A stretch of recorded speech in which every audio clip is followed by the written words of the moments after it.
안녕하세요. 대박파파입니다. 오늘은 SK텔레콤 관련해서 영상을 제작해 보도록 하겠습니다. 이 영상은 제가 팔기 싫어서 만드는 영상입니다. 요즘에 홀딩 하다가 시장이 좀 빠지면서 수익이었던 종목들이 다시 손실로 돌아가는 경우가 생기면서 제 마음이 수익난 지금 이 SK텔레콤을 팔고 싶은 생각이 막 들더라고요.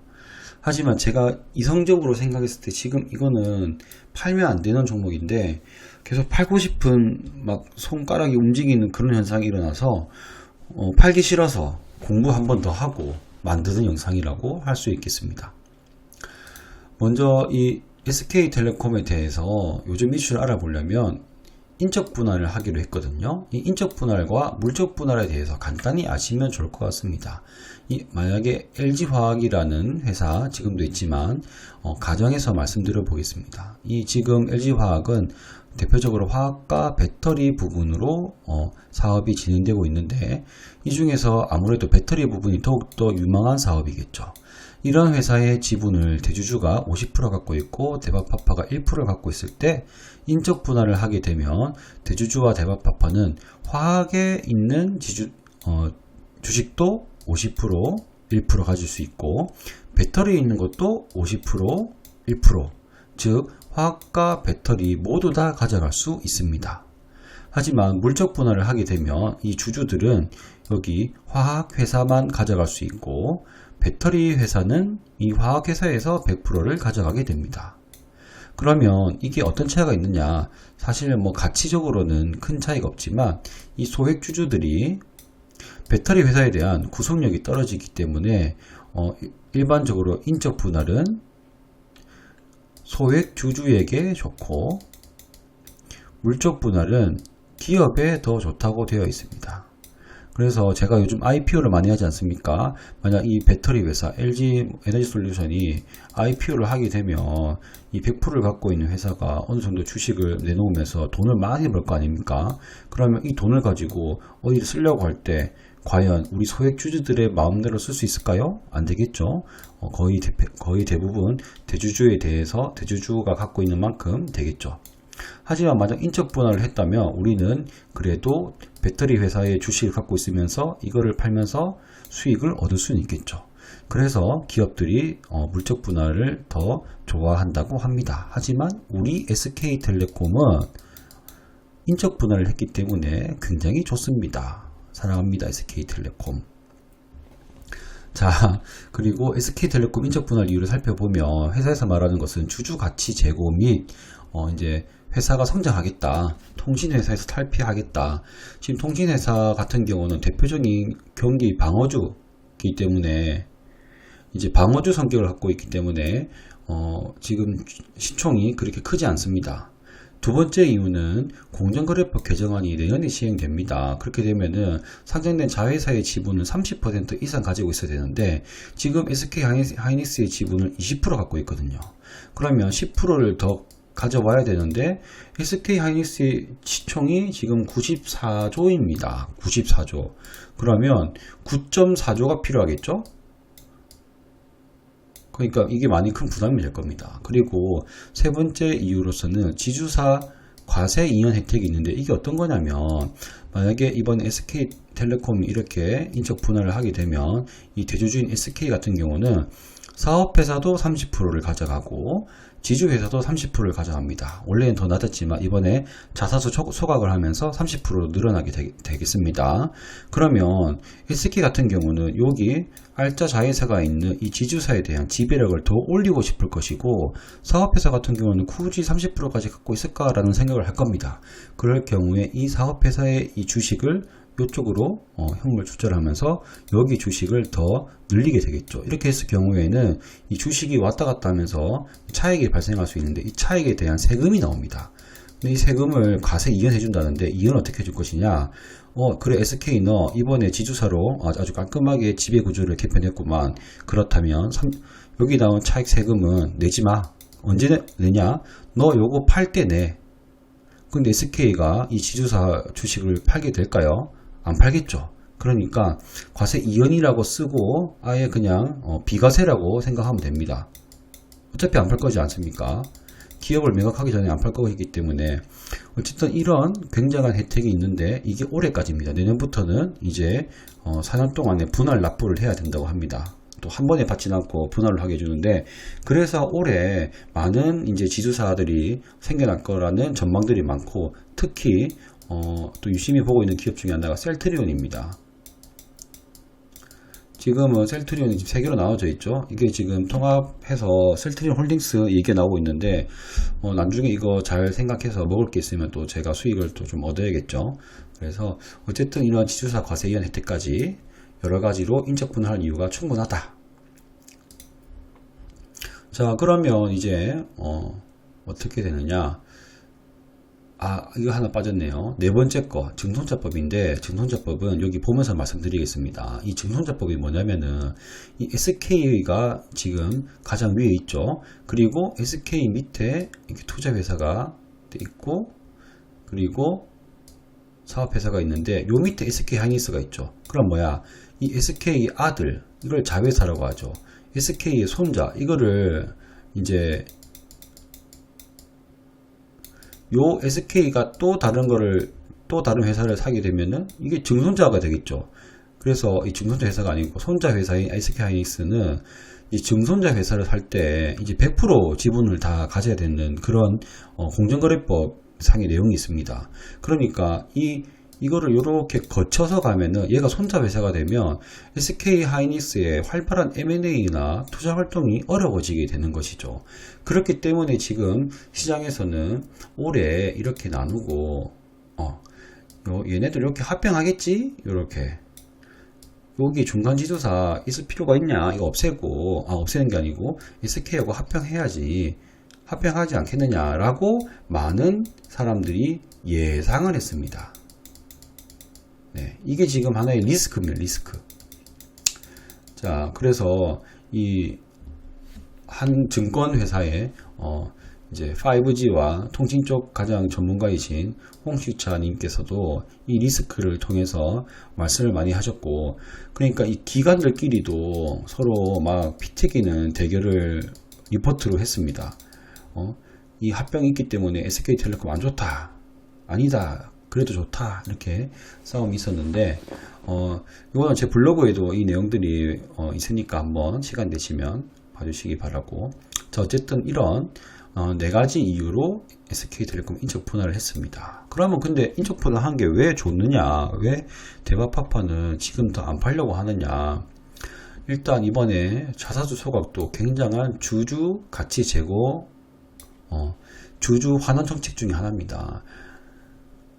그래서 지금 이 기관들도 지금 환호하고 있습니다. 분할 준비 완료, 플렉스, 뭐 이렇게. 그리고 분할 전에 소각했기 때문에 더욱더 주주 가치 제고가 되었다. 소액 주주들에게도 더 유리하다, 이렇게 얘기를 하고 있죠. 그래서 이 분할 끝나고 난 뒤에 소각하면은 이 합병하는데 더 도움이 되는데, SK와 SK텔레콤 이 신설회사가 이 합병하는데 도움이 되는데, 전에 발표했기 때문에 야, 이거 진짜 SK와 하고 합병 안 하는 거 아니야? 라고 하는 지금 이제 희망과 기대가 나오고 있습니다. 그리고 뭐 자사주 소각은 이거 엄청 좋은 겁니다, 주주들한테. 그래서 우리가 주주 환원 정책으로서 배당 받는 게 있고요. 그리고 자사주 소각이 있는데, 우리는 지금 배당 받으면은 이게 돈이 우리한테 들어오니까 참 좋아하죠. 그래서 배당 받는 종목을 정말 좋아하는데, 뭐 워렌 버핏은 배당보다는 자사주 소각을 더 좋아한다고 합니다. 왜냐고요? 배당을 받으면 세금이 이제 들어가잖아요. 세금. 그쵸? 세금이 들어가기 때문에 훨씬 더 이게 더 주주들한테 좋은 거다 라고 하는 이야기들도 있습니다. 저는 어쨌든 지금 이 자사주 소각은 굉장한 메리트다 라고 생각합니다. 그리고 제가 IPO를 하기 때문에 이게 더 좋아 보입니다. 이 어벤져스급 자회사입니다. 자회사가 이것들을 보면은, 일단 웨이브를 보면은 OTT 서비스인데, 요즘 OTT 서비스 넷플릭스, 디즈니 정말 뛰어나죠. 시총이나 시장에서 기대감이 굉장합니다. 그리고 회원수는 1,400만 명 이상, 그리고 오리지널 드라마까지 제작, 얼마나 경쟁력을 가질 수 있을지, 그리고 해외 넷플릭스나 디즈니 그리고 쿠팡까지 경쟁은 치열하지만 어느 정도 회원들이 있는 이 상황에서 조금만 더 경쟁력을 가진다면 충분히 높은 평가를 받을 수 있을 거라고 생각을 합니다. ADT 캡스는 이 정보 보관 확대 중인데, 자, 이 ADT 캡스는 이제 물리 보안, 즉 오프라인에 있는 물리 보안 2위 업체입니다. 그리고 SK 인포색하고 합병을 했는데 이미 완료했거든요. 이거는 정보 보안 1위 업체입니다. 야, 물리 2위와 정보 1위의 만남. 이거 엄청나지 않습니까? 요즘 안 그래도 특히 정보 쪽 보안이 굉장히 중요해지지 않고 있습니까? 해킹, 개인정보 난리인데 이것도 상장하면 굉장한 가치를 받을 수 있을 거라 저는 생각합니다. 여러분들 티맵 다 써보셨죠? 티맵 모빌리티입니다. 통신 3사에서 다 쓸 수 있습니다. 왜냐? 얘네들이 다 주주거든요. 이거는 SKT만 가지고 있는 게 아니라 통신 3사가 다 가지고 있고, 그리고 네이버도 특이하게 가지고 있습니다. 그래서 저는 이걸 굉장히 많이 씁니다. 저는 자동차에 있는 내비게이션 안 쓰고 이 티맵 쓰거든요. 그래서 통신 3사가 다 쓰고 있기 때문에 각종 데이터가 다 모여들 겁니다. 어쩔 수 없습니다. 그리고 여기 보면은 맛집 소개해 주더라고요. 또 어디를 다 눌리면 많이 검색한 곳입니다 이렇게 알려주고, 광고도 나오기도 하고, 그리고 이벤트 같은 것도 있더라고요. 어디 쿠폰 줄 테니까 그거 가라. 그래서 지금은 약간 이런 식으로 활용이 되고 있지만 이 많은 데이터들이 앞으로 무궁무진하게 사용될 거라고 저는 생각됩니다. 그렇기 때문에 이것도 역시 굉장한 가치를 받을 수 있겠죠. 11번가는 온라인 유통 중에서는 조금 많이 떨어져 있는 게 사실입니다. 옛날에 잘 나갔었는데. 하지만 이제 요즘 이베이 인수전이 있죠. 거기서 이기게 된다면은 빅3까지 올라갈 수 있다라고 하고, 지금 쿠팡이 85조인가 지금 많이 떨어졌죠. 어쨌든 이 쿠팡의 가치가 이렇게 많이 평가받고 있기 때문에 덩달아서 약간 평가를 받을 수 있고, SK하이닉스는 이걸로 끝납니다. 지분 가치만 20조. 지분 가치. 현재 SK텔레콤 시총이 25조. 통신으로 돈을 굉장히 잘 보고 있고 이런 어벤져스급 자회사를 가지고 있는데 25조. 근데 지분 가치만 20조. 이걸로 거의 끝입니다. 더군다나 SK하이닉스는 지금보다 훨씬 더 클 수 있는 반도체 초호황이 지금 들어오고 있죠. 자, 그래서 봤을 때 이 어벤져스급 자회사들을 평가한 것을 잠깐 보시면은 리포트 내용입니다. 여기 보시면은 여기에 SK하이닉스 19조, 여기에 이렇게 있는데, 여기 보시면은 거래대금 대비 전체 기업 가치 막 있죠. 투자받은 기업 가치 이렇게 있습니다. 자, 그런데 저는 IPO를 하지 않습니까? 여러분들 IPO 하면 어떻게 됩니까? IPO 하면은 바로 재무제표 마사지 들어가고 실적들을 그 상장 시즌에 맞춰서 실적들을 좋게 막 만들어 주거든요. 그리고 나서 이렇게 어떻게든 띄워 가지고 호재 만들어 가지고 상장을 쫙 합니다. 상장을 쫙 하게 되면은 당연히 시가총액이 어떻게 됩니까? 시총이 맞습니다. 바로 고평가 됩니다. 그리고 바로 이런 평가 기준도 다 사라집니다. 뭐가 되느냐? 바로 시가 적용 몇 프로, 시가 적용 몇 프로, 바로 이걸로 바뀝니다. 지금은 26조지만 이게 얼마나 올라가게 될지는 이 SK텔레콤 그룹에서 하기 따라 굉장히 다르다. 물론 이거 하나하나의 정말 본질적인 가치를 따지는 것도 필요하겠지만 저는 그런 능력이 조금 떨어지기 때문에, 그래서 이런 것들이 하나씩 다 IPO, 제가 또 IPO 많이 하지 않습니까? 하게 되면 시총이 올라갈 것은 물을 보듯 뻔하다. 그리고 이것만 해도 지금 20조인데 지금 시총이 25조니 얼마나 싸게 제가 느껴질까요? 그래서 저는 지금 팔면 안 되는데 수익이 나서 지금 자꾸 팔고 싶은 그런 상황입니다. 자, 그래서 제 투자 판단은 이제 훌륭한 회사의 기업 변화의 시작점이다. 통신 회사에서 이제 4차 산업혁명, AI, 그리고 정보보안 및 투자회사로서 이제 변화의 시작점이 와 있다 라고 저는 생각하고 있고요. 그리고 이 가장 큰 리스크가 SK와의 합병이지 않습니까? 왜냐하면 SK와 SKT가 합병하게 될 때 이 SK의 가치를 더 높여줘야 지배 구조가 더 공고해지기 때문이죠. 하지만 그러되면 이 SK텔레콤 신설회사의 주주들은 가만히 있을까요? 지금 외국인 지분만 35%가 되고 국민연금 지분까지 있고 개인 주주까지 하면은 여기서 말 한번 까딱 잘못하면은 이거 주주총회 통과 못합니다.